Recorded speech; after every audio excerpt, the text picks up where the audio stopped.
Welcome back to our program. Here in Module 6, we are now going to take a look at asking great questions. Our objective in a coaching session is to do less talking and more listening. We can't do that unless we're really good at asking questions. And it's not just asking questions, but it's the right type of questions.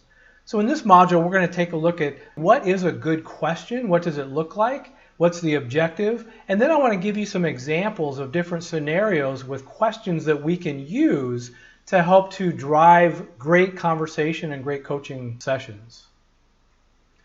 So in general, when we're asking questions, first of all, they need to be open-ended questions. We want to make sure that the questions that we are asking allow the team member to do more than simply say yes or say no.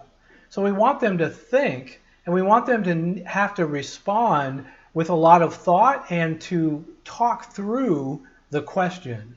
So we don't want a yes, no, or a number. We want something that's going to really require a lot more thought and a lot more response. We want to make sure that the questions direct the focus to the area of concern or discussion. And here I simply mean it's important that as you're listening, your questions fit in to the conversation and to the topic at hand. So we don't want to just ask generalized questions that take them through a variety of different areas. We want to stay focused. And so focus and force them to focus on resolving and on answering questions in depth in the area that you're talking about. And then it should be intended to shift to deeper thinking. And here we just mean that the first answer we get is really not going to be the deepest thought or the best solution. So we need to get in the habit of asking really add-on questions to keep them thinking and force them to respond in a deeper way after they've thought about it. And again, we need to make sure we're comfortable with silence, because that's going to happen when you start to get really good about asking these questions. You will tend to want to fill that silence, and that's definitely something we do not want to do.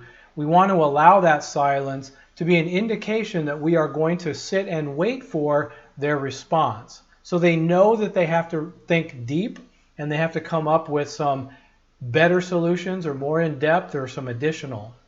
So let's take a look at some examples. Let's say you want the team member to think deeper or come up with some additional solutions. So again, as I mentioned, we don't want to just have one solution that comes just right to their mind and they say that. We want to make sure that we are causing them to really think deeply about it to make sure we get the best solution. So some of the examples are, what else? It's a really simple tool to use and one that new coaches can use frequently, simply to make sure that it really gives them back the ball and making sure that they are going to continue to think and there's something else that you want from them as the coach. Give me 3 potential solutions. So the first one is going to be easy, but then they're going to have to dig deeper to come up with a few more. And you may want to say 5 solutions. You can also do an add-on like keep going and tells them that you want more from them. You want them to continue to think. What other solutions? So you've listened, they've responded, and you feel like there's more, then you simply throw that back and say, what other solutions can you think of? You want more detail or clarification about a response. So here they've given you responses, but you're not really clear about what they mean, and so you're going to want some clarification. So here we'd use things like, say more about that. What do you think's behind that? Keep going, which again we used in the previous example, but really applies in a lot of different scenarios. What would that give you? Again, you're trying to understand their thought process. What assumptions got you there? So if I'm asking questions and they start to respond and I'm curious again why they answered in that way, I may say, what assumptions got you there? So we don't want to challenge them, but we are curious again, what assumptions did you make to come up with that solution?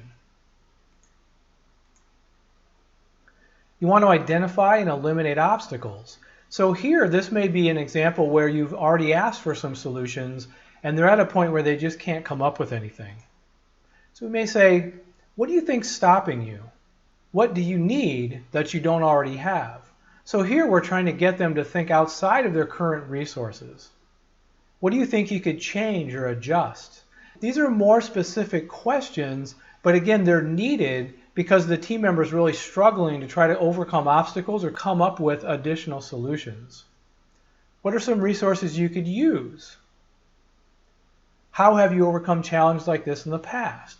So in that question, we're simply trying to get them to think about similar situations in the past that were successful and bring out some potential solutions off of those.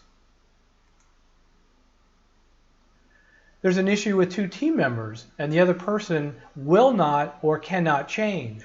And this is important because oftentimes we don't have control over the other person, and so it's important that as we're going through a coaching session, we try to eliminate or refocus on the fact that they can't change that person or they don't have control over them, and so we have to refocus them with a great question. So if there was something you were able to change to resolve the issue, what would that be?